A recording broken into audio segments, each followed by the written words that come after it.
Recording. All right. And there we go. All right, Drew. Welcome. Thank you. So, let's dive in.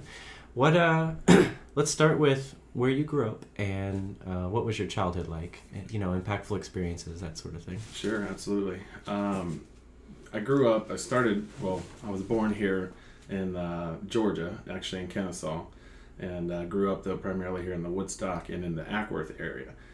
So I've always been in the suburbs of Atlanta, and I'd say one of the most particular things that I think about when I think about my childhood was we grew up in the church, and my father was a minister.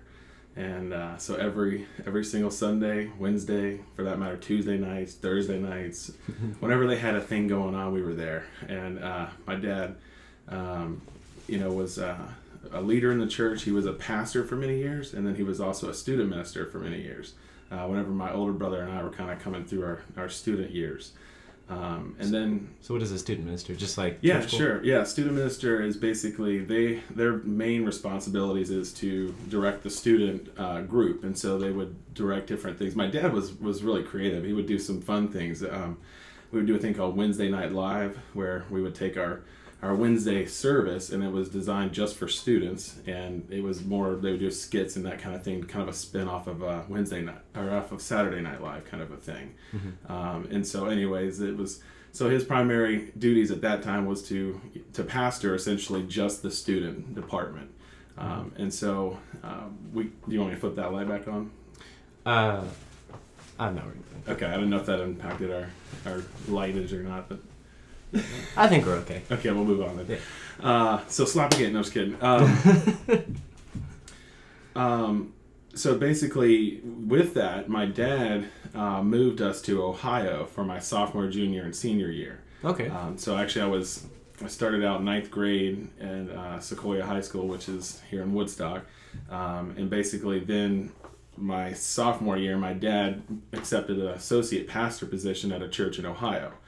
So his primary duties were to really help support the vision of the pastor, and they were going through really kind of a renovation period of the church, and they were sort of helping, my dad's really was helping kind of renovate the church. I mean, actually pick out carpet and, change it. Oh, wow, so like a full overhaul. Full renovation, yeah. It was an older church. It really hit its heyday probably in the 50s, and large church, several thousand people.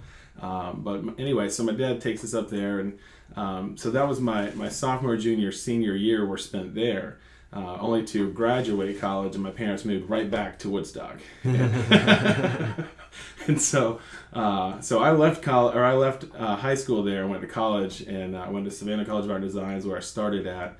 Then I moved from there to, I always say I did the tour of colleges, because I went from there to North Greenville College, which is up in South Carolina, and then I actually finished my colleging out at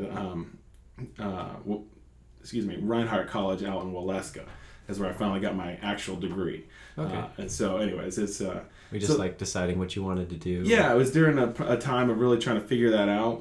Initially, I wanted to do art. That's what I felt like, kind of had an affinity towards these things. I really enjoyed it. I still do artwork to this day. Mm-hmm. And it just was something that was really a spark for me. But then there was a time in my life where after really my first year of art school, I was kind of perplexed about some things in my life, as far as I had this very deep religious environment that I grew up in, but at the same token, it was like I wasn't sure if that's really where I was going to be spending the rest of my life. And at any rate, ended up being sort of a conflict in my life where I ended up deciding to go full on in this direction. I ended up going into the ministry.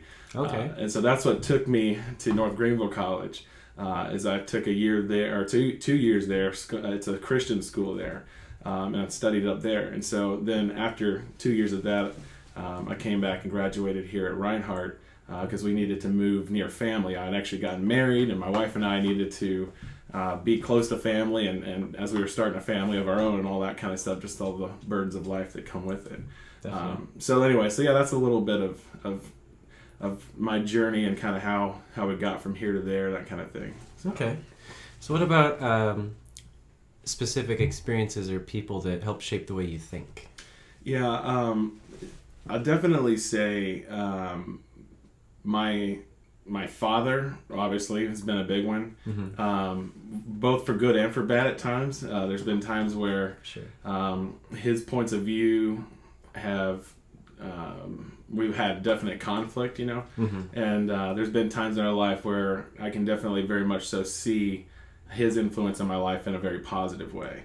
And so he's always had, being that he was a minister, is a minister still to this day, I mean, being that that's kind of his background, he had a natural desire to want to serve people, which is something that really rubbed off on me in a major way, and this really kind of helped define my life for what I do today.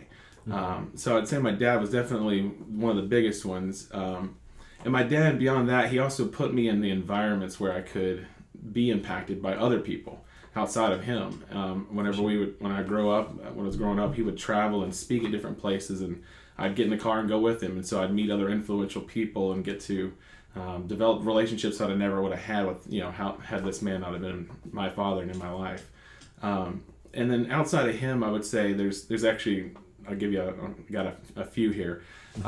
Is another big one is a guy named John Maxwell. And John, although he didn't directly impact me, these are several of his books over here. I've got more in my library over there of just his writings. He's a leadership author, and what he talks about, his principles for how to lead other people, have been just absolutely revolutionary in my life. Just leadership in general, or like within ministry, or it's leadership in general. He is a former pastor. That was his background, and he initially was teaching towards pastors. That was kind of his gear. But actually, now he's a New York Times best-selling author, and he primarily works in the corporate world and does a lot of different corporate leadership trainings for, whether it be individual companies or whether it just be his own conferences that he has and hosts, and then people come out for those kind of things. Interesting. Well, he moved his operations from San Diego to Atlanta, and my dad went to work for John Maxwell. Actually, as a part of one of the functions that they would do is help churches raise money.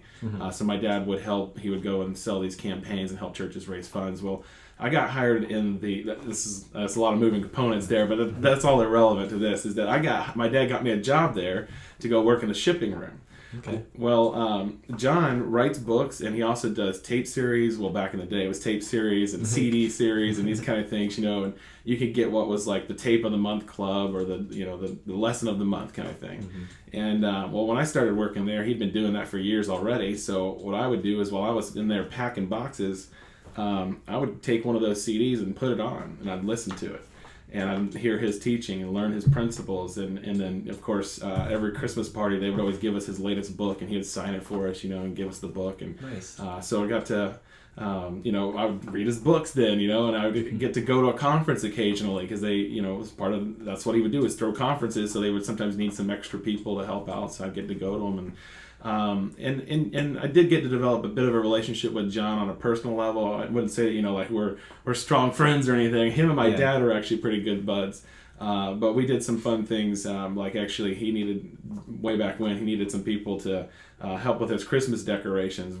He had a large Christmas village that needed set up, and me and my brother would go do that for him every year. And so that was just we had some personal touches with him as well, but it was primarily more of a mentoring, just kind of a learning, as far as a teacher and just a profound person that's had a lot of knowledge and things to impart. I'd say that John's definitely been heavy influence in my life. And probably you might find a lot of people in the Atlanta area that he's also seen that they move their operations here. He's probably a big influence in a lot of people's lives.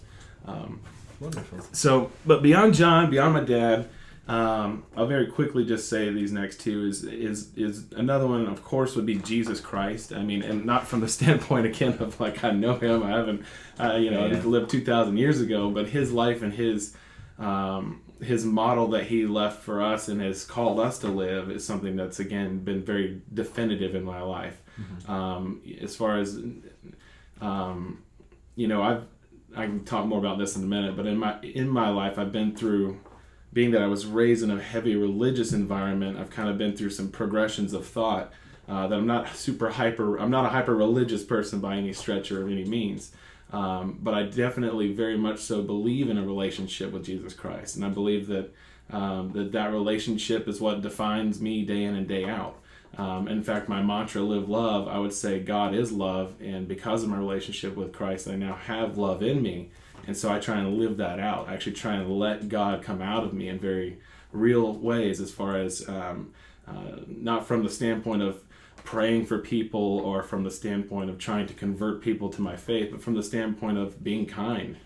Just being a good person. And being nice, yeah. And whenever my father-in-law calls me today and says he can't figure out how to access his Wi-Fi, I go and help him. You know what I mean? Like, I know that sounds little and petty, but those are the little things, you know? It's like... That's what makes people's lives better. That's what it's, you know, and it's doing unto the least of these, you know, it's that having that mentality of wanting to help others and to serve others in very real practical ways. And so I think that mentality that Jesus set as an example has definitely been something that, you know, I'll never live up to, but it's definitely something that I strive towards. It's definitely you know, that the relationship that I have with Jesus has definitely been a big shaping piece of who I am as a person. So, and then finally, and I'll just drop this one as well, is I kind of need to connect these dots in my story before I throw the last one at you. But I ended up, whenever I was a student pastor. I mentioned that. Did I mention that already? That I actually myself, after I finished college, actually went on to do a student pastorate of my own. I was a student pastor, so I kind of became my father, helping this, help everyone else. That's right. So I would teach every Sunday to the students and every Wednesday, and I would also try and facilitate fun things. We would try, you know, like we did summer camp every year, these kind of fun things. But after I did that for a year, I actually went to I went into a mentoring relationship with a guy named Johnny Hunt, who is a pastor of First Baptist Church in Woodstock, which is, again, right here in my hometown. Mm-hmm. Large church, 5,000 plus members. I mean, on a Sunday morning they'll have, I think, probably 5,000 plus people in attendance. I want to say their membership is even larger than that, 10, 12,000, something like that. I don't know what it is. I haven't attended there in a while, but basically, in 2003, I went and I served with him as in a mentoring relationship where he would mentor one young person that was going to go into ministry. It was going to eventually, and the thought was, they'd become a pastor. Mm-hmm. And so that year it was me. And I went every single place that he went, and we literally flew all around the nation. He's a big name preacher, very sought after, and just once a lot of people wanted him to come preach for their services or at conferences. At the time, he was the president of the Southern Baptist Convention, which is a big convention in the Christian world. And so that year I flew on private planes. I wore suits that were custom made, custom fit for my body. Mm-hmm. I was given a library of $3,000+. I ate at the finest restaurants, 5-star restaurants from here to there. And after that year, and additionally I'll add to that same year in 2003, my oldest brother, Adam, passed away. Which was a defining moment for sure, as you can imagine. Mm-hmm. But all of that to say this is that year was a huge pivotal moment in my life, and it started putting me on the path of thinking about, do I want to do this? Is this what God's calling me to do? Is this what my spiritual journey needs to look like? Is this where, am I supposed to go and stand on stages and preach to people and tell them what they need to do in their life and sing songs and, meanwhile be a hypocrite from the standpoint of, I'm going to go hop on a private plane and go eat at a 5-star restaurant, right. And I don't give a crap about the least of these. Mm-hmm. All I care about is going to feed my fat face and hang out with these fat friends. Honestly, I don't mean to say it that way, but for me, that's kind of what it came down to in my thought process was, I don't think this is what, for that matter, as I read the scriptures and look into the Bible, I don't think that's the way that Jesus wanted us to live. Jesus was a homeless guy. Mm-hmm. He's a wandering hobo, yeah. He wandered from town to town and lived at the mercy of strangers. And if you look at that and then you look at this, you have to go, wait a second, what's wrong here? This doesn't fit. So that was a pivotal moment in my life that took me down the process, or started the process for me of of what does it look like? What is it that God really wants me to be and to do? What is my relationship with Him going to look like? Do I preach and teach the rest of my life, or do I figure out what it means to actually be a disciple of Christ and to live out His message in very real means?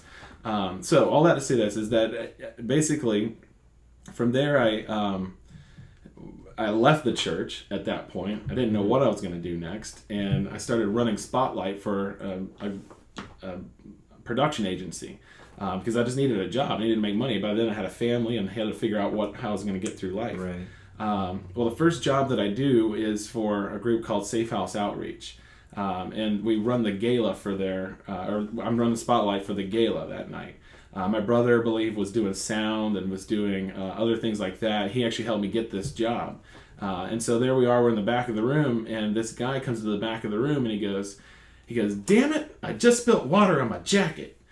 And he's dressed in a tuxedo from here to here, and then he's got jeans from the waist down, and he's got on cowboy boots. And it's just a hilarious scene, and I'm just like, who is this guy? Like, what is he all about? And he come to find out he's the director at Safe House Outreach. Okay. What do they do? Safe House. What they do is they serve homeless people. They'll serve out any given day upwards of 200-300 homeless people. Everything from serving them a meal, giving them a mailbox where they can receive mail, because if you think about it, if you're homeless, you don't have an address. Yeah. And you need an address to even just seek basic employment, these kind of things. They also provide clothing, hygiene kits, and other basic needs to help serve the homeless population here in Atlanta. And so I meet this guy, and the thing about Safe House is that Safe House is a faith-based organization, whereas Project Live Love's not. We'll get more into that in a minute. But although faith is a very defining part of who I am, it's not. It doesn't. I don't let it limit my perspective on things. I accept and believe and I enjoy other people's perspective on their faith, as well. And I try to learn from their stories, but we'll get more into that. But they're a faith-based organization. Well, the guy comes to the back of the room and he says, "Damn it, I spilled water on my jacket." And it was like a breath of fresh air went through me, because it was like, wow, this guy loves God, he loves people, and he just said, "Damn it." Which for me, it was awesome. Because you don't hear that in the back of the room at the church thing or flying on the private plane anywhere. You just don't hear that authentic grunt of frustration. Damn it! It's just like we'd rather cover it up in plastic it than perfect. That's right, and try and be perfect in some fashion. And so his authenticity really drew me in. And he was we ended up becoming friends. I took his card. We had some lunches together, and then he asked me to come and serve at Safe House Outreach, and I went there and helped serve meals one night. That all snowballed into me. Ended up going to work there full time, and I worked there for 3 years. Okay. And so that was a big chunk of my life, and all that to get back to the fourth kind of defining person is, while I was at Safe House, one of my jobs was I would work with student groups that would come in and visit the city, and basically they wanted to serve homeless people in the city. Mm-hmm. And so as a part of that, we would have overnight stays where you could come, and we'd actually facilitate. We had some rooms there at Safe House where people would stay. And then I would take people on a city walk where we'd walk around, and every time we'd go out and I'd visit the Martin Luther King monument, and as well as there's a museum there if you've ever been. If not, definitely take advantage of it. But going there week after week, kind of constantly seeing this man's life, reading the quotes on the wall. You can go into this one particular part where you can see his clothes and his briefcase and his Bible and all these unique things, and honestly, I just began to look more into his life and study his life and began to read more about him and his quotes and just some of what he stood for as an individual, particularly in his latter life. I know we know a lot about his accomplishments as it pertains to civil rights, but he's also one of the most definitive people of driving people towards the mentality of serving others, no matter what that looks like. And so as I began to read a lot of his things, definitely I'd say that Martin Luther, in being local to Atlanta as well, being an Atlantan, is something that I initially identified with as well. Man, this guy's from my city. I would walk by his childhood home. I could see all of these things and realize this is a real man and made a real difference right from this very place. And so I'd say that was probably another person that was also it has been at this point anyway, very instrumental in my life. So, helps define my life, so to speak. Well, cool. All right, so all that has gotten you to now in the present. So what are you doing right now? Yes, absolutely. Is in the present. Is in 2009, I stepped away from Project Live Love. From Safe House Outreach, to start Project Live Love. Okay. And the reason being is that I basically got to a point where it was very fun in what I was doing, and the fact that I was introducing a lot of people to opportunities to serve, and that really excited my heart. It definitely became one of my passions.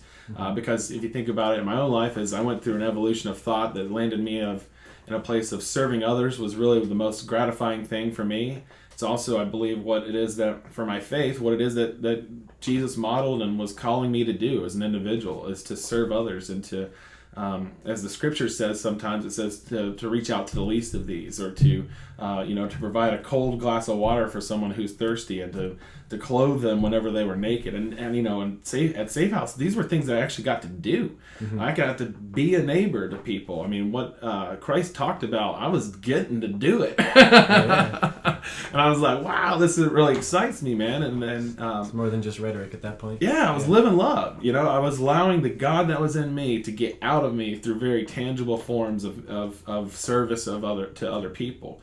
And so that message resonated, and I would say that's where, during those years, the terms live love really became definitive in my mind, as far as this phrase live love really defines what it is that I'm all about, what it is that I'm trying to exude in the world.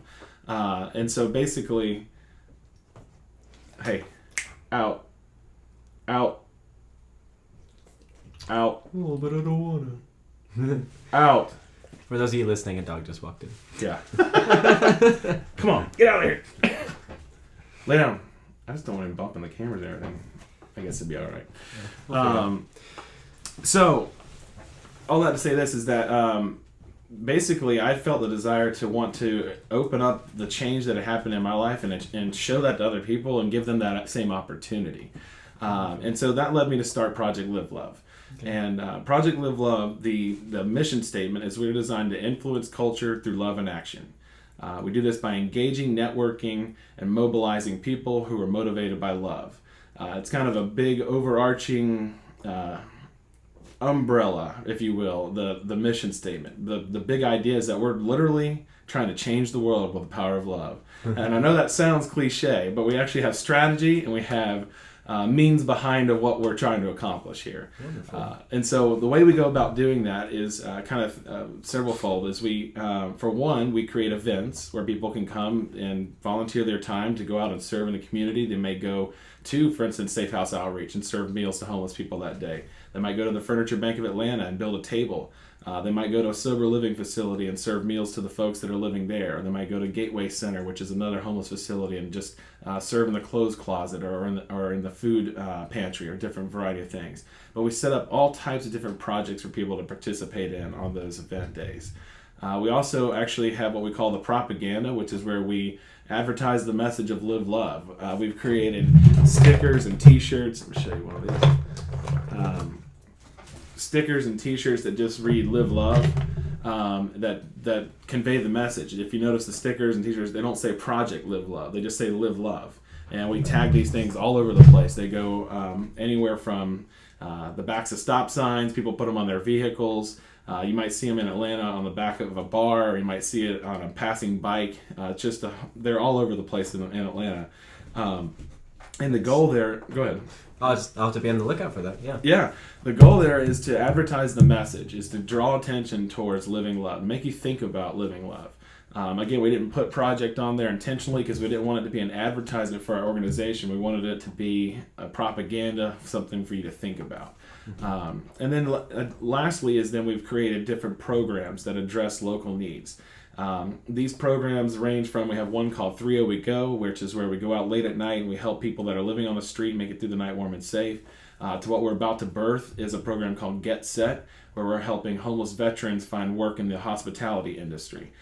We've also got another goofy program that I'll tell you about, but it's more of a fundraising project kind of thing. It's a thing called Hair Farmer, which explains the beard and the mustache. Is that we're working on a way that men can actually grow their beard for charity. And so we actually have a launch party for that coming up later on this fall. But So how does that work? yeah, absolutely. Basically, what you'll do is, at the launch party, is we're going to pass out cards November 1st, and you get a little card, no bigger than a business card, but you'd have several of them.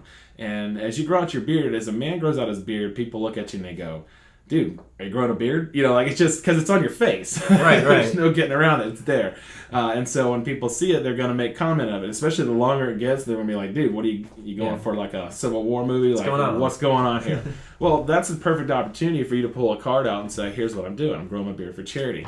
In fact, go online, make a donation in my beard's name, and we'll your beard's name. Yeah, because you would have signed up with us, we would actually have you listed as one of our beard participants. I'm trying to get with my brother, who's the tech guru, to see if we could actually create some kind of plugin where the beards could grow, which would be really neat. As you donate, your beard grows and gets longer. So I've got him thinking about that. We'll see what we get, but at the very minimum, in this first go around, because this is just a launch of this program, and we feel like it's going to take off. Like, people are already telling us from salons, even out of state, that they want to participate. They want to do this, but we're trying to keep it tight and keep it just to Atlanta as we get it started until we can figure out all the kinks, and then we're going to hopefully get it out there further. But basically, the thought is then you can make a donation to your beard. Then that beard actually basically throughout the growth, we're asking you to grow from November through March for 4 months. Okay. So there'll be 4 months of time where people can make a donation. And then in March, we're going to do a live event at Melrose and McQueen, which is the salon and spa that owns, or the salon rather, that they have a place down in Inman Park. We're going to block the street right in front of their salon, throw a large party, and then we're going to shave men that day. And this is the kicker. We're going to shave men. This is the best part, is they're going to cut off the beard, and then they're going to frame the beard in such a way that they're able to send you home with your beard forever immortalized. Okay.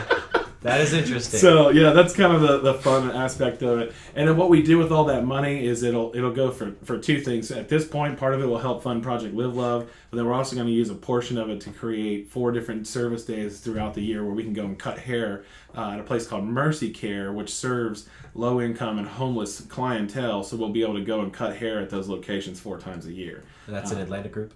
Mercy Care is, yeah. Okay. They are an offshoot of St. Joseph Hospital. St. Joe's created a portion where they could serve low-income and homeless population by and large for free, and so they have a foundation of things to help support them. But then we're going to come in and because they've already got the people there, we're going to just come in and try and bless those people, serve them that day with a free haircut. As nice. Many of them, I'm sure, could stand to have, So it sounds like a lot of what Project Live Love does is help organize people with other groups that are already doing things. That's and right. Make connections. That's right. I definitely would say this: as Project Live Love, we make volunteering easy.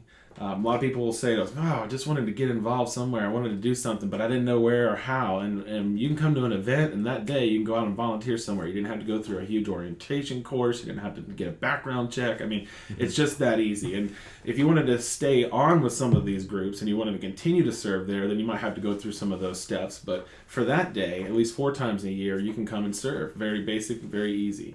And then we also, like you say, we serve as a network, as kind of a resource of connecting volunteers to opportunities, and to, at this point, we're starting to connect corporations or businesses that have interests, and trying to just be as that sort of middle node where all of these network kind of things come together. So I like it. Yeah. So trying to work with local businesses or larger corporations? All of the above.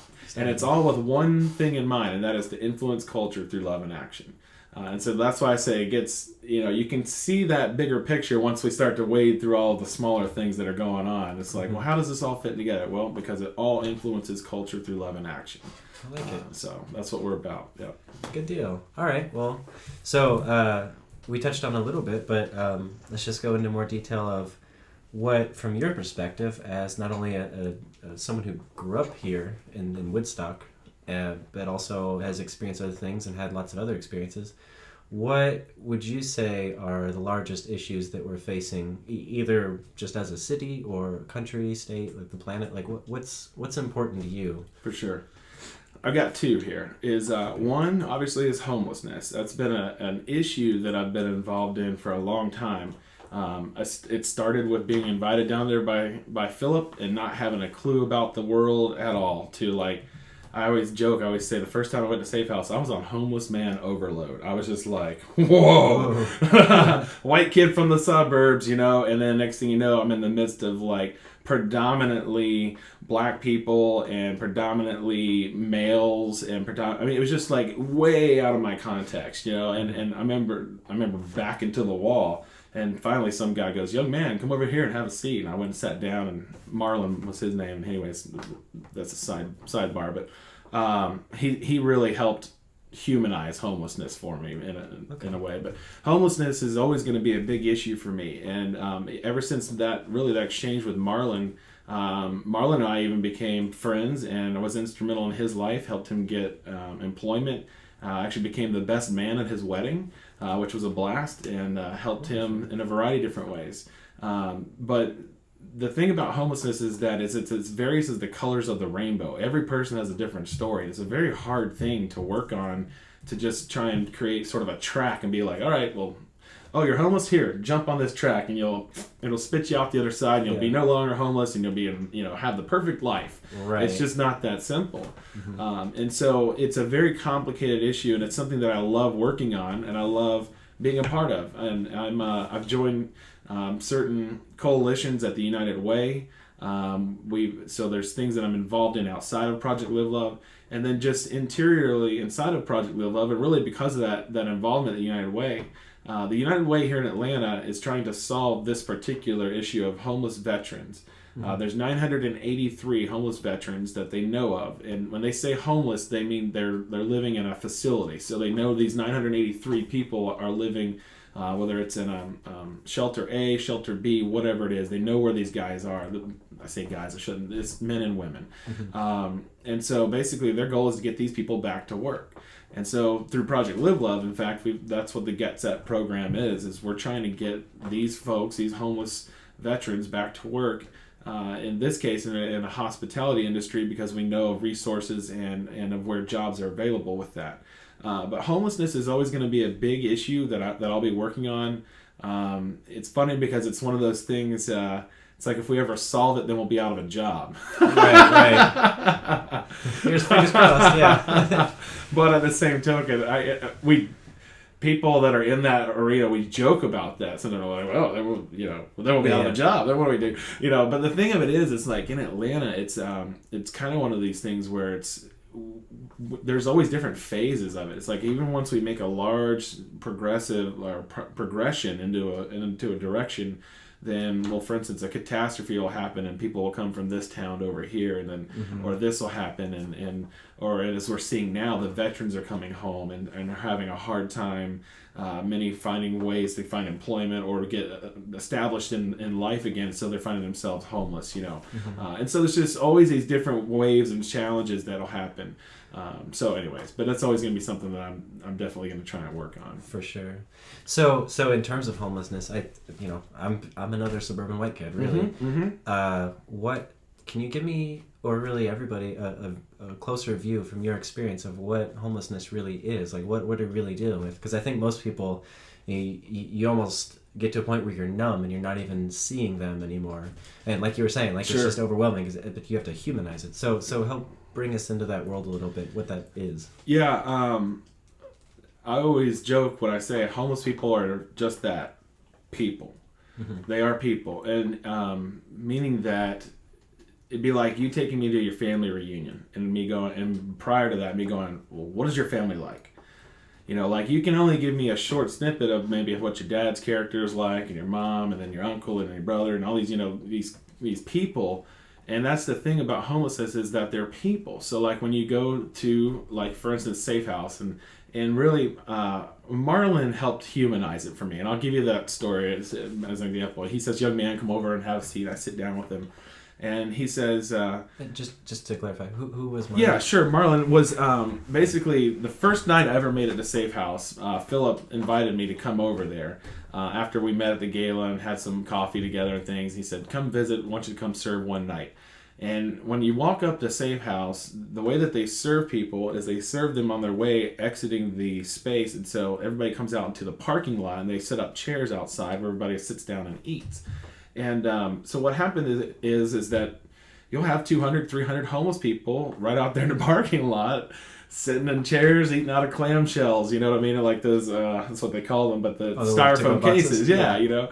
And so, you know, I walk into this and I'm just like, whoa, you know, this is crazy, man. I just had never seen anything like this. Mm-hmm. Just the amount of people or the amount of people eating out of clamshells, sitting on chairs, you know, and concrete, the smells, the sights, the sounds. I mean, everything from people yelling and cussing at each other to literally the smells that people, their unwashed clothes, and I mean, when you go into Safe House, it has a particular stench to this day. I mean, we call it homelessness. It just is. It has this smell. Mm-hmm. And then when you see some of the people, like, what happened was for me is I just felt like overwhelmed by it all. So I just, if you ever had that feeling where you're reaching back for the wall, you know, and I was starting to back up towards a wall, and this guy goes, young man, come over here and have a seat.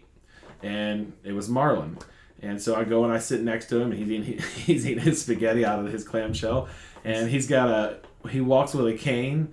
He's a black man. He's probably, at the time when we first met, I think he was about 48 years old. And he just says to me, you know, who are you? You know, what's your story? And I just tell him my name's Drew and I'm from Woodstock, and oh yeah, interesting. And he starts to tell you vice versa. Who are you? Where are you from? Next thing I know, you know, I'm learning about Marlon, and he's this guy he actually been released from prison in Alabama. For whatever he had done, he had served his time, he had been released and had nowhere to go. So he grabbed a bus, came to Atlanta. Because Atlanta's a large city, that means we have a lot of resource. You know, if you can imagine, if you were homeless tomorrow, you'd want to go somewhere where there's stuff or people and resources. You know, maybe you'd want to camp in the woods. No, I'm just kidding. Just because I'm hippie-ish. No, I'm just kidding. I would go for the woods option, but we have that too in Atlanta. But anyways, that's another thing. But but sitting with Marlon. So then I finally just said, you know what? You want to get out of here? And he was like, yeah, man, let's go. So we went. We hopped in my car and we went up to the Rallies or Checkers, I guess it was, and we got a burger together because I didn't really want to eat the spaghetti at the time. I just wasn't feeling it. And so we went and got a burger together, and we just talked and talked and talked. And we probably talked, I mean, we served dinner there at Safe House about 6 o'clock. We talked probably upwards till 10, 11 o'clock that night, just learning about one another's lives and realizing, and for me, what it did is it made me realize Marlon's no different than anybody else. Mm-hmm. And it really knocked down a huge wall for me to be able to see homeless people for just people. Whenever I don't know what it is or exactly how to explain that, but that when I see homeless people, I don't see their tattered clothes or their dirty faces. I see right on into their soul and see them as a human being. And it's not anything that you can really teach somebody or convey without experiencing yourself. Yeah. I think that's something that a Live Love event or our 3 We Go program provides for people. If you ever get an opportunity to, or if any of your viewers get an opportunity to, in particular, our 3 We Go programs where we go out late at night and we hand out blankets to people that are in fact living on the street. So you're face to face with someone who's sleeping there in a freezing cold environment. And when you do that a few times, there's a human element, and it's a person. And so that humanity comes through no matter what. If you've ever been on a foreign trip and you've gone to another country to try and aid some people in some way, you may find that, you're there thinking you're trying to help them, and in fact they end up helping you in a big way because they knock down your perceptions of maybe what you thought those people were all about. Right. And so it's kind of just one of those things. It's like a culture. Once you get into it, you realize a lot of your misconceptions kind of go away. So I don't know if that helps or not. No, for sure. I mean, that's the thing. The more I learn about the world, the more you realize that there isn't just something. It's like you could look at a skyscraper from far away, but the closer you get, the more nuance there is. There's like little people on every floor. There's like, it's just more detailed. Absolutely. Than that. So it's no different finding that gray area. And that's the way homelessness is. And I'd say the closer you get, and the closer you get, and the closer you get, it's like, and then when you rip out the microscope, it just gets really chaotic, because every person, because they're all people and they're all dealing with different issues and different things, it's just a really, I always say, it says various as the colors of the rainbow. It's not anything you can just drop someone in on the beginning and boop, pop them out the other side. It's just a tough issue. So if only. Yeah. I mean, and it's just like trying to solve, I guess, for that matter, I don't know, any major thing that is affecting a large group of people. It can be a very difficult thing to solve. So, anyways. Good deal. So that's homelessness. You said there was one other? Yes, one other. All right, and this is where my my political side is going to show. That's all right. Is, honestly, this is a big deal to me. Is the question that you sent me ahead of time was, what issues are important to you, or do you think deserve more attention? And I think one of the biggest issues that are important to me and should be important to everybody in the United States of America is political involvement. I'm absolutely blown away and baffled how my generation and below doesn't give a rip. I can't imagine not voting. I can't imagine not voting. But yet so many of my friends and so many of the circles I'm in don't care. They don't vote. They don't even know who's up to be voted for. Yeah, I think particularly in local, anything local. Particularly local. Yeah. I mean, I heard today on the news, Jimmy Kimmel had an interview last night with some people out, man on the street. You've seen these kind of interview goofy things. And he went up with a microphone and said, "Who's Joe Biden?" And people said, "I don't know, a terrorist." Oh, good God. I don't know. He's, I refuse to answer. They had no answer for who the Vice President of the United States is. They don't even know who he is. They don't even care. And that's what blows me away. And my passion's come out because this is a big deal to me right now. I mean, this is a big deal. Hang on. Something happened. Still recording. No problem. Okay. Okay. Still recording. So in that vein, though, it's I find it to be a very big deal that the political involvement of individuals has decreased to it's just so little. There's such a small number of people that are running and making the decisions for such a large amount of people, and that majority doesn't really seem to care. As long as they're entertained, as long as they have their American Idol to vote for, as long as they can go to their job and make their money, which if they've ever looked at their check, they should be appalled. That alone should be enough to get you to the ballot box. When you realize half of your money is missing out of that, or a quarter of it, or whatever your financial bracket is. But when you get that check and you look at it and you go, man, I should be making this, but now I'm making that. And everything's more expensive. Yeah, and everything's more expensive. And I mean, and all the way down to, there's just so many, there's a pothole on my street. Well, who's going to fix it? Do you know the guy who can fix it? You know what I mean? Like, that's the thing is, like, we don't even know who the guy is that can fix it, or the guys, or the people, or the committee, and it's like, we've got to, as people, I think, as my generation and below, and I'll just speak for my generation because that's the one that I live in and that's the one that I have most friends in and I can speak the most about, is we got to wake up. We need to get a clue in the United States of America about what it means to be politically active, to have individual responsibility, to take ownership of the world that you live in, not to just passively let it take over you and to let it happen to you, but instead of saying, oh, well, it's 7% sales tax, wonder why is it 7% sales tax? And wonder if you can't get that down. Or wonder if you couldn't change that. Or wonder if you couldn't redirect the monies. Where does that money go? Yeah. Where is all this even going? And that's the thing is there's so many people that are just very passively, they just don't care. And I'm not saying everybody, but the numbers are there. And, I mean, it's less than 1% of people voted in the Georgia primary. Well, y'all, what do you expect? we're picking the people that are running the nation. We're picking the people that are running the state with which we live in. We're picking the people that are sitting on the the county seats that we live in, we have to make these decisions. Mm-hmm. We have to be informed about those decisions. That's the other piece, is it's not just going and saying I voted to get a sticker, but to actually know who you're voting for and why. Yeah. And you got on top of that the people that don't even, like, they just, if they do vote, it's just down a party line. Just go in and pull the ticket, yeah. Mm-hmm. Yeah. Or there'll be plenty of people that, I used to think, I think the reason a lot of people don't vote is because they feel disillusioned that it's going to make a difference. Sure. Like, you literally have more sway with American Idol vote than you do with You're right. political. But I think at some point it is just that. It's like, there's too many distractions, too many things that are more apparently worth watching than what's going on. We got to get back to it, though. It's and you're right. Is in that national scene in particular, you think about your vote and you think, oh gosh, it doesn't even matter. And to some extent, I can see that. I can understand that. Yes, if you're in a predominantly state, it's going to go this way or that way. That it may not matter that much. But I'll say this, is in the past presidential election, we saw where that did very much so matter. Typical states that were going to go one way or the other didn't, because that particular minority, or majority of people, rather, didn't show up in that particular state. So it does matter. Mm-hmm. And the other thing is that I would say is that the national scene is altogether different than that of the local scene.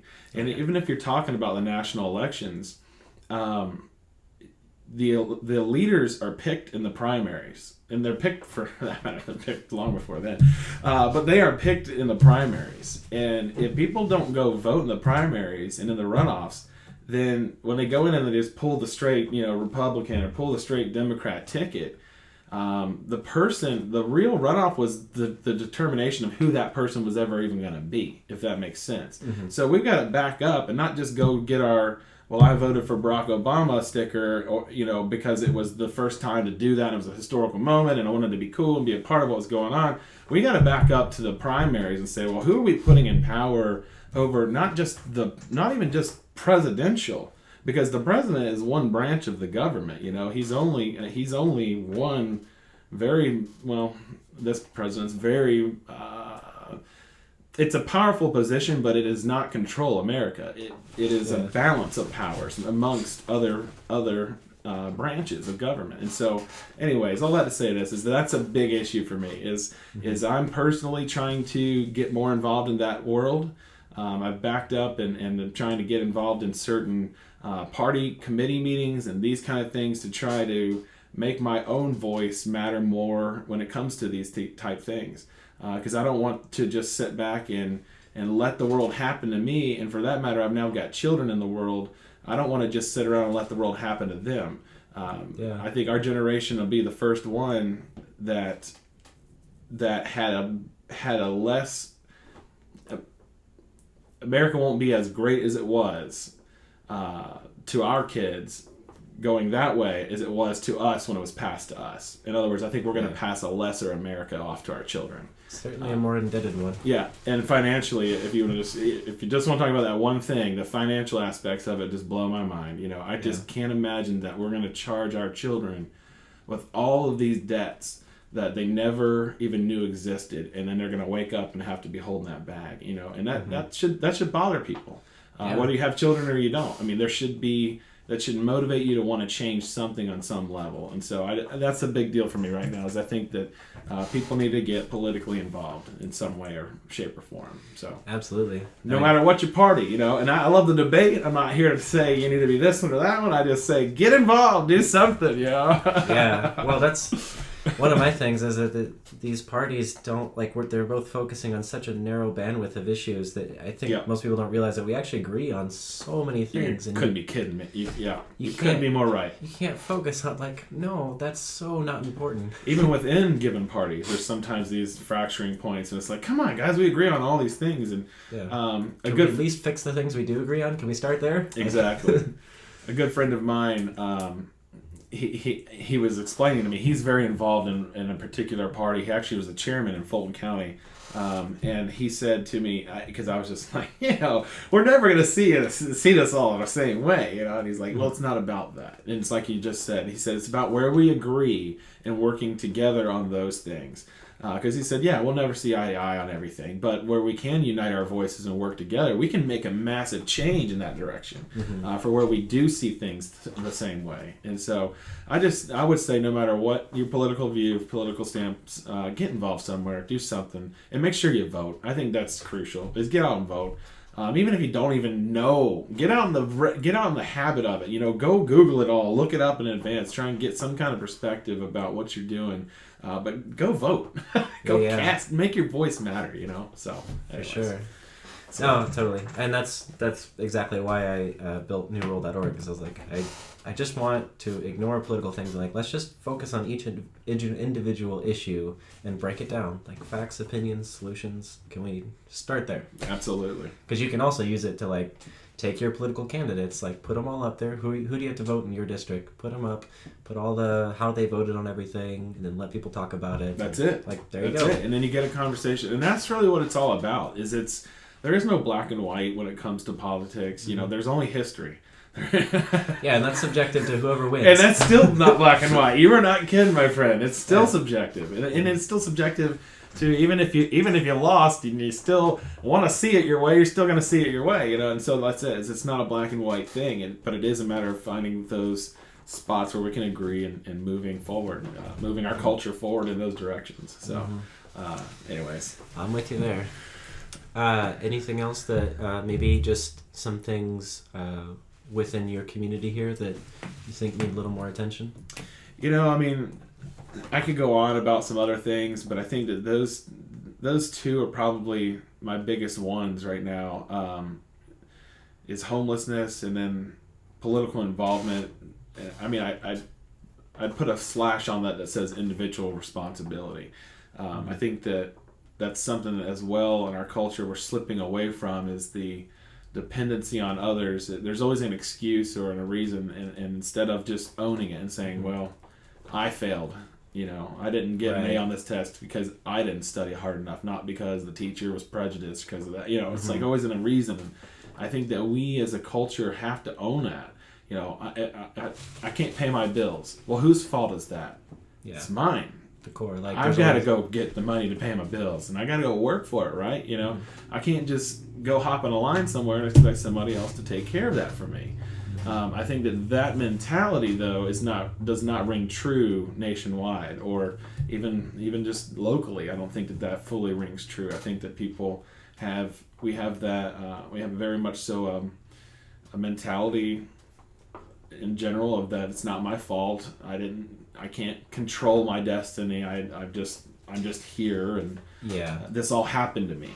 Yeah, that's one of the things that I've really been realizing, is that you've got one way of looking at things, which is that, this is happening to me, which is kind of reactive. But like you're saying, individuality, be proactive. All right, what am I going to do? What do I want? How am I going to make it happen? It's your responsibility to make it happen. Yeah. If you want this out of the world, then you need to go get it and create that, or create make the arrangements to achieve that. If I want to drive a Ferrari, then I'm going to have to make the money, save the money, be responsible enough to not spend it, not to go, buy goofy things along the way, So it's a responsibility. It's up to me. If I want a Ferrari, then that's what I got to go do. I have to make the allotments in my life to make that occur. Whereas I think some people would just say, why don't you just give me the Ferrari? Yeah, you've got one and I'm here. Yeah. You've got two and I need one, so give it to me. No, you go get your own. You got to work for it. It's hard. It's not an easy thing. Exactly. The American dream can be achieved, but it's achieved through hard work. It's not handed to you. You don't just show up on our shore and then go, hey, here you go, American dream. Here's your house, your car, your cell phone. All your food and energy is paid for. No, you got to go get it. You got to put in your hard work and your individual. You got to take responsibility for what you want to achieve and then go get it. Absolutely. So anyways, that's that. That's just that's almost a global concept that I just wish that if I could impart anything to people that are listening, it's man, own your own world, go for it, and absolutely don't let it just happen to you. And so and going back to your history of leadership and stuff, I'm curious on your thoughts on this, because what I've found is that a good leader, when you're leading other people, if someone fails in your team, you should first ask yourself, not, oh, this person is wrong for these reasons, but did I give them all the tools they needed? Did I give them the proper instruction? How have I failed them? That's right. It's a dual evaluation. That's right. Is you got to look at them and say, did they achieve? Did they do what they were set out to do? And then you have to ask the question, why? Was it my fault? Did I not give them the tools? Did I not make it capable? Was it their fault? You have to really look at it. Did they not execute on what I asked them to do or whatever? But yes, you're right. It's a dual-edged thing. And like they say, the shit travels up. Whenever you're leading. Yeah. And that's kind of things that I've been looking for in political leadership that I just haven't really been finding. Is that are people willing to take the blame? You hear it a lot in the pre-election process, but not so much afterward. It's always, oh, these people aren't working with me or that and that. Like, okay, well, but for us, the citizens, have you given us all the tools we need to help you accomplish what we all want to have happen? That's a big one. Yeah, good point. Okay, so kind of know where we're at in the present. Now let's focus a little more on the future. Absolutely. So, I guess first, what do you see the next 5 years? I'm sure, especially as someone who has a family and children, you think about the future, particularly theirs. So, what do you see in the next 5 years happening? And it can be, city or state or even country or planet. But well, I'll give you my goals, I guess. Well, not so much goals as like just your honest guess. Okay. What you see the world. Absolutely. The way I see the world in the next 5 years. And then we're talking outside of basically like my own ambitions or like what my 5-year plans are, but just like in general, where do I think things are going to be? Okay, that's a great question. Because I think this fits right perfect with what we're discussing. I think in 5 years we're going to go one of two directions. We're either going to go more towards what we're talking about, which is people are going to become people of character again. They're going to have things of individual responsibility. Morality is going to matter. Character is going to matter. Truth versus lies will matter. Things like the indiscretions we've had in our political leadership, and people just mull over it and go, that's all right. It's just part of the culture now. We're either going to go one of two directions. We're going to move towards character, or we're going to continue to move towards personality. I think we live in a day and age where America is moving towards personality. I think we vote off of personality based off their looks, their personality, their ability to charm, their ability to talk well, their ability to make you laugh or smile or cry. Don't you think it's been like that since JFK? Possibly, yes. I think there's definitely been elements of it, absolutely, entirely. Not just from the president, but on all different political levels, And I say we live in the American Idol generation, where whoever can sing the best, can look the best, who can have the flashiest lights, I'm going to vote for them, And so I think that just in general, our leadership, whether that's the pastor of the church, whether that's the sheriff of the town, whether that's the principal of the school, I think we're going to either continue to move towards personality or we're going to move towards character. So I don't know where we're going to be in 5 years. I'd love to think that America or think that our world is going to turn towards character. I would say years ago, that's definitely what was definitive, as people chose leadership based off of character. Is the principal of the school, does he have a wife? Is he married? Does he cheat on with all the teachers? Well, if he does, he's fired, But nowadays, well, maybe not, Yeah. Am I right? It's like there's just those two teachers in, was it Louisiana, that had a threesome with some student. It's like, with a student, yeah. What are you doing? And they're probably going to keep their job somehow, And it's like, no, I mean, maybe hopefully not. Let's just say, but my point being is that you think about the indiscretions of like, well, on the national scene of like, well, Bill Clinton, like that was a huge defining moment in the character of our nation. For us to be able to overlook that as a society, and I'm not saying that it should have gone one way or the other. I'm just saying if you are spending your time doing one thing and you're supposed to be a man of character, leading a nation, then where do you, as a person, where do you draw those lines? And so I think that if we keep moving towards personality, then we're going to continue to play into some of the things that are eroding the very fabric of what our nation was built around. We have certain words that were in our Constitution, and words that are in our pledge, and words that are written on our public buildings and on our monies, and all of these things that we're now moving away from. And I don't know, a lot of that is the word God.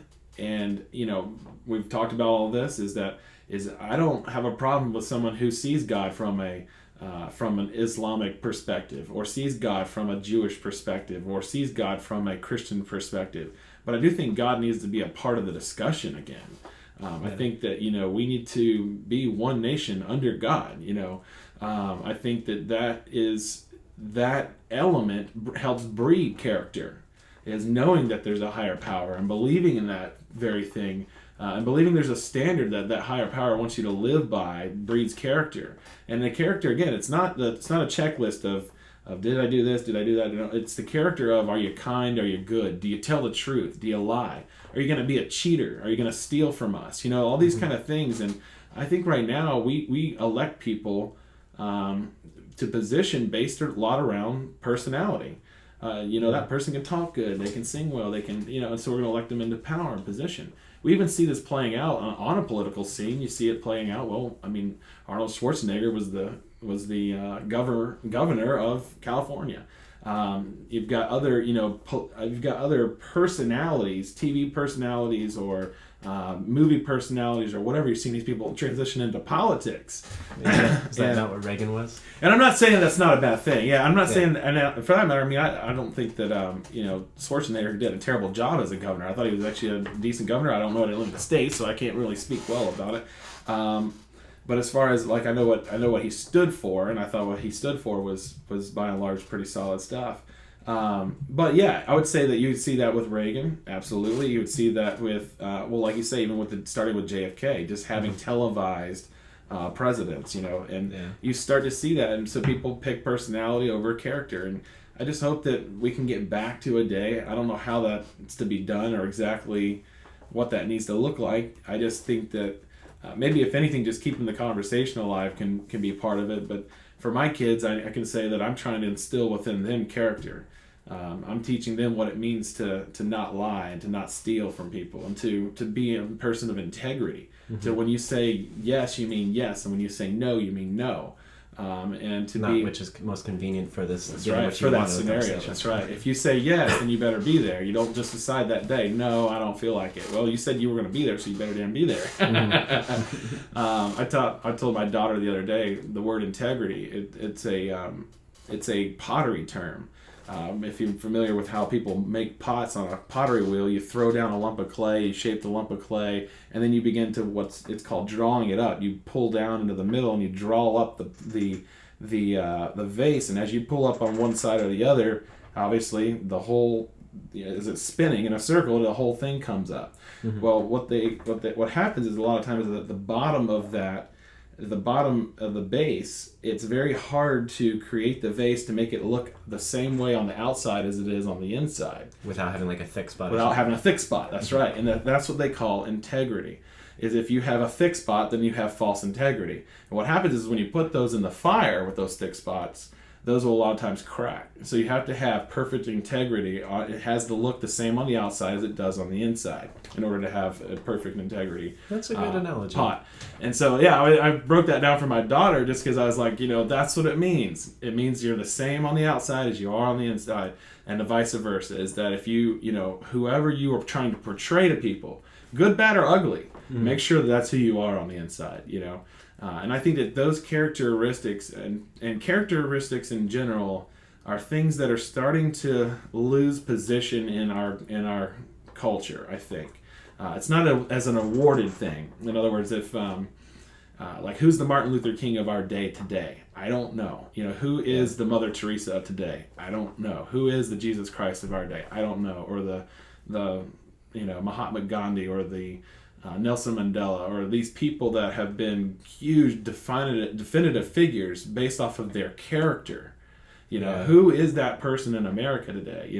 Well, it's hard too, because there's so much information about everybody that So like You're not kidding. Like you look at Gandhi, people think he's perfect, but no, he's a very flawed person. He was a human being. That's right. That's right. But like, would you even be able to elevate somebody to that status today without lying or withholding stuff? I don't know. Yeah, because you're not kidding. Because with all the information movement, it's like even going back to that Clinton thing. It's like we probably only found out because there's just so much information moving around. I mean, people have the ability to, or more importantly, people just can't keep their mouth shut. And that's true too. Yes, but so that's a big thing is that even though we don't have that model in our society today, and I think a lot of those models come from history too. It's people looking back, and we could be living in a present day. The person may be out there, the next Mother Teresa or whatever, but we don't see them maybe now because we'll see that through the lens of history. But anyways, I think that in the future, I think we're going to go one of two directions, and I think that will be a huge determining factor of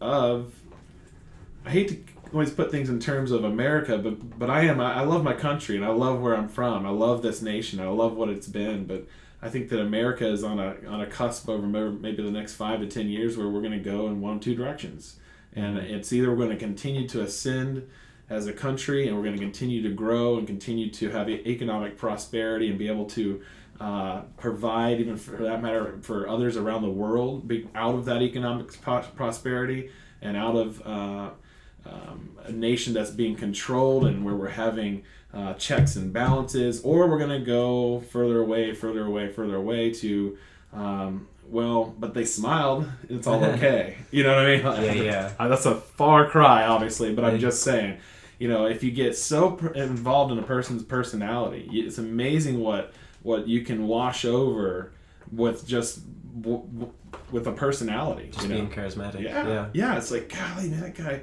like Justin Timberlake, I don't care what he does in his personal life. I mean, I just think he's the coolest guy in the world. He's just got charisma. I've never met him as a person, but I'd vote for him. Sure, Justin Timberlake for president. I'm joking, but my point being, there's so much charisma that it washes over all of the amount of sins, if you will. So and you know more about him than you do your local politicians. So. Yeah, that's right. That was a good point. So, anyways, I didn't mean to take the huge political curveball here, but that's definitely something it burdens me. Is that I think that we've got to make some decisions about where we're going to go in the future. Absolutely. And so I think that's a big deal, and so hopefully that'll resonate with somebody somewhere. For sure. So, is there anything beyond the two that you brought up earlier, homelessness and political action, that you think we should be focusing on in the next 5 years? While we're going into this possible options? I think that, the whole push that's been done for people to get out and vote, I think that that's something we need to focus on. I think that one fundamental basic thing can lead to a whole variety of understanding. So, like, even if it's just going and voting, like I said, just getting there, you don't even know who to vote for. You can walk into the thing and just pick someone at random. Well, you at least made your voice. Whether you knew what you were saying, you said something. Do you think that's really better than? I don't think that's the best idea by any stretch. But my point is that you got to get out and vote. You got to go do something. Mm-hmm. And because as soon as you show up there, let's be honest about it. When you do show up there, you're going to want to know who you're voting for. No matter who you are. You're going to pull out your cell phone in the booth and Google who's who. Or you may skip over an issue and not vote on that one because you didn't understand it or whatever, Like, I've done that. I've gone into things and I'm like, I don't know who's running for school board. I should know this, but I don't, so I don't even vote on the matter. I'll go on to the next one, the one that I do know. Mm-hmm. But I think that just in general, that's all I can say is I just think that if you had to put it onto one singular note about it all, I would say that would be the one. Is just get out and vote. Because I think that process, like I say, leads people through. When you say I'm going to go vote, you're probably not going to just show up there and go in and pull a ticket. You're probably going to want to know what you're doing. We'd hope so. Yeah, and I would think just by you going to vote, you're going to investigate and learn. Like, you put it on your calendar, you make a point of it, and you say, all right, I'm going to go vote.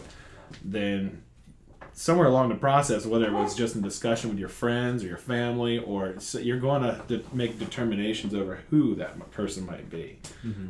So I think that that's a big thing, that if we could, as a culture, put more emphasis on, even though we hear, every year the Rock the Vote and these kind of things, and there is a lot of emphasis on this stuff, I just think that it could be even more.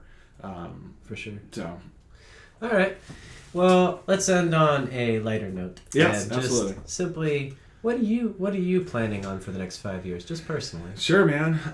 Well, basically, if I had if I could close my eyes and imagine whatever I wanted it to be, I would say that I would close my eyes and see an organization, Project Live Love, leading the forefront of the concept of living love, doing things to help others, which I think will help shape the fabric and the culture from the standpoint of, if we can start to take our eyes off of me, what do I always need and want, and look at other people, then we would actually start to want to help other people and want to do things for others. And so with Project Live Love, I think that I would love to see it going outside of Atlanta. We've actually got a little bit of strategy that we're working on, so it'll be some time before we're actually able to make it move. But we're trying to formalize some of the things we're doing in the Atlanta area and call it an Atlanta chapter, and with the intentions of being able to move this potentially to other cities, because I'd love to see the concept of Live Love start to take root in other areas. Of course, Atlanta being a launching pad for that. I think there's so many awesome things coming out of Atlanta right now. Yeah. As far as from the standpoint of solving social issues, solving social issues, and some political issues, but primarily social issues. We have, even just your project, what you're working on is huge. It's right in the mix of wanting to make change and bring people together and have discussion and do these things. I think some of that comes because we had the civil rights movement that took place here, and we've got a Southern Baptist kind of way about us. We've got these Southern ways, but our city is becoming a launching pad for great ideas that are serving other people. And so I'd love to see Project Live Love help facilitate that in various cities. And so that's really my 5-year plan, or 5-year goal would be to see the influence of Project Live Love begin to expand, and really to see, not for the sake of the organization growing, but for the sake of seeing the influence of how we're affecting the culture, and seeing people maybe turn and make a little bit of a change in their own thought process towards wanting to serve and help someone else in a very real way. So wonderful. That's my thought. All right. Well, so in closing, let's just, if anyone wants to come work with Project Live Love, is there a website, or how do they go about that? Everything that we've talked about is all on projectlivelove.com. So everything from the 3 Over Go program to Get Set to the Live Love events to where you can buy stickers, t-shirts, everything I've mentioned, it's all on projectlivelove.com. And from that one website, you'll be able to see the different things represented there and plug in. Outside of that, you can always send me an email, drew@projectlivelove.com, or you can find me on Facebook, /Drew Benton, I think, or maybe J. Drew Benton, but then I'm on Twitter, Drew Benton, and all that good stuff. So same thing with Project Live Love. We're on all that, Facebook, Twitter, and you can find, again, all that stuff from our website as well. So, wonderful. Yeah. All right. Well, thank you, Drew. I really appreciate you spending the time to just give everyone a view into your world and your mind. Absolutely, man. I appreciate the opportunity. So let's Thanks. see where it goes.